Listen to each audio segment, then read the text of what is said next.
Halo, video ini ditujukan untuk proses rekrutmen program ODP Mandiri pada Divisi Risk Management 2025. Yang dimana video ini saya akan menjelaskan achievement terbesar saya dan apa impact-nya serta pelajaran apa yang saya dapatkan pada pencapaian tersebut.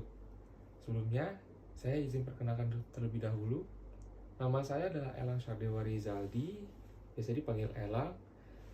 Saya adalah lulusan Sarjana Ekonomi Bina Nusantara. Saya ingin menceritakan pencapaian terbesar saya, yang dimana pengalaman ini saya rasakan pada saat saya masih menjadi mahasiswa aktif di semester 6 pada tahun 2022, yang dimana periode tersebut para mahasiswa diwajibkan untuk menjalani program magang. Perusahaan pertama saya yaitu adalah PT Bank DBS Indonesia. Pada momen itu saya merasakan hal yang bangga, sekaligus mungkin saya merasa deg-degan juga bisa bertemu dengan rekan-rekan tim saya memang sudah berpengalaman di bidangnya, dan juga bertemu dengan supervisor saya yang memang nantinya akan membimbing saya selama 6 bulan ke depan dalam periode magang. Pada periode magang ini saya ditempatkan di divisi strategic marketing dan communication marketing. Dan setelah itu saya langsung diberikan job desk oleh supervisor saya mengenai apa saja yang harus saya kerjakan dan apa saja yang harus saya lakukan selama 6 bulan periode magang ini.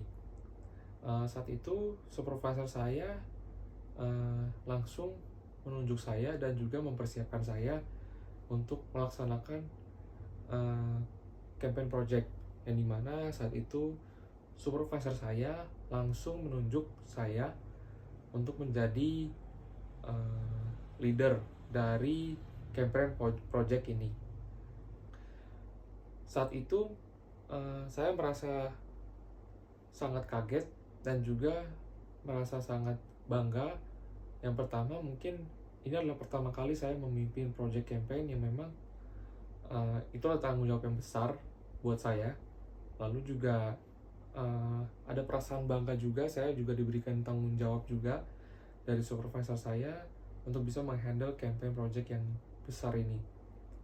Kenapa saya bilang besar? Karena campaign ini adalah salah satu dari pilar campaign dari Bank DBS Indonesia dan juga Bank DBS Singapura. Karena Bank DBS ini sangat mengusung sustainability bank. Di lain sisi, campaign project ini yang diusung oleh supervisor saya sudah diwanti-wanti dari awal memang hanya memiliki budget yang sangat limited. Tugas campaign ini selain kita mengedukasi masyarakat dan juga mengajak masyarakat untuk bisa lebih aware terhadap sisa-sisa makanan yang mungkin masih bisa layak dikonsumsi ataupun masih bisa layak diolah kembali, sehingga makanan-makanan ini tidak ada lagi sisa-sisa makanan atau sampah-sampah dari sisa-sisa makanan. Dan juga sekaligus campaign ini juga bersifat lomba, yang dimana saya mengajak para netizen di sosial media untuk bisa ikut dalam menyebarkan zero food waste ini. Lalu supervisor saya juga memberikan tugas kepada saya untuk bisa mencari 5 KOL yang berpotensial untuk bisa menyebarluaskan campaign project ini serta pesan-pesan ini. Pada saat itu saya merasa kebingungan. Pertama, budget yang disediakan memang sangat limited, sehingga untuk pencarian KOL potensial ini memang tidak bisa dilakukan secara merata. Akhirnya saya melakukan strategi, yaitu dengan cara pembagian. Yang pertama, saya bagi 3 untuk KOL scoop makro, yaitu dimana fokusnya di platform di TikTok.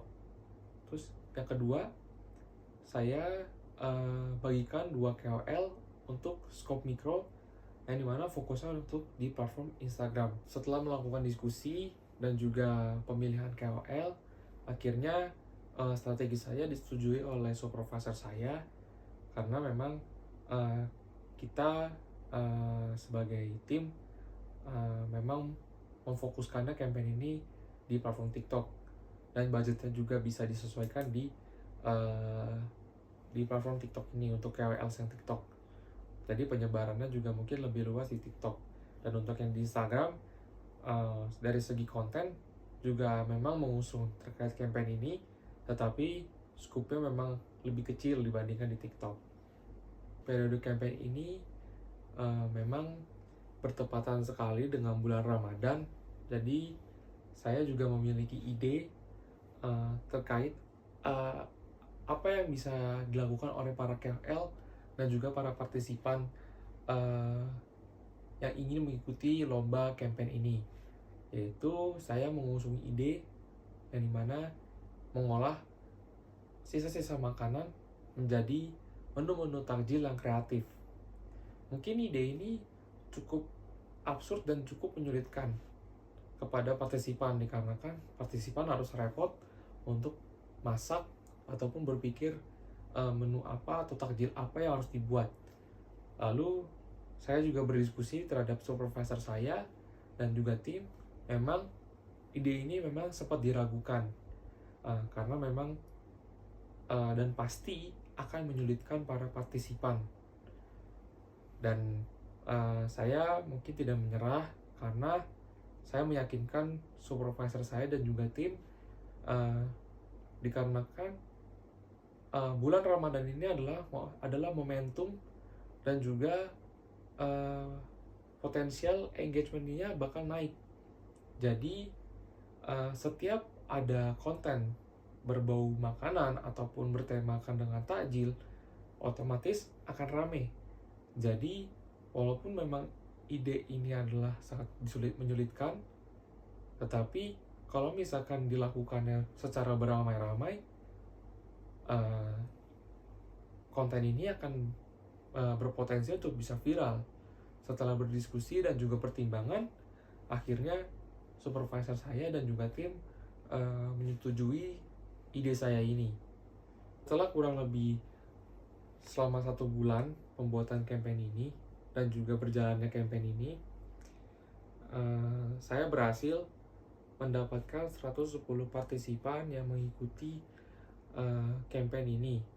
Terutama 110 partisipan ini berasal dari TikTok dan 35 berasal dari Instagram Reels.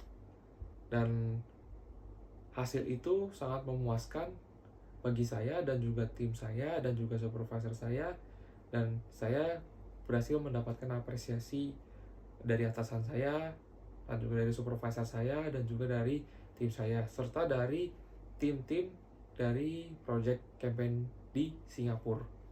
Hal itu membuat saya bangga terhadap diri saya sendiri dengan segala proses yang saya lalui dan juga saya lakukan secara sendiri, dan mungkin ada tambahan terkait dengan diskusi terhadap supervisor saya, tetapi mostly dalam pengerjaan campaign ini memang purely saya lakukan sendiri.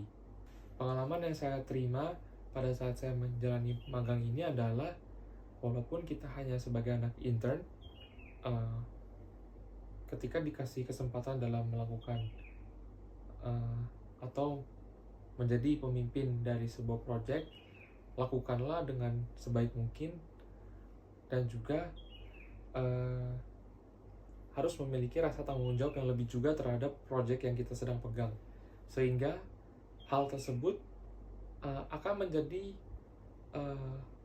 ukuran penilaian dari seseorang kepada kita dalam menghandle sesuatu yang besar ataupun kecil, sehingga disitulah letak dimana kepercayaan itu bisa tumbuh, baik dari kepercayaan yang kecil ataupun kepercayaan yang besar. Saya ingin mengucapkan terima kasih yang sebesar-besarnya pada proses rekrutmen kali ini. Saya bisa diberikan kesempatan untuk bisa mengikuti proses rekrutmen kali ini. Mohon maaf bila saya ada kata-kata yang miss ataupun salah ucap. Terima kasih atas kesempatannya dalam mengikuti proses rekrutmen di ODP Mandiri pada program Risk Management 2025. Terima kasih.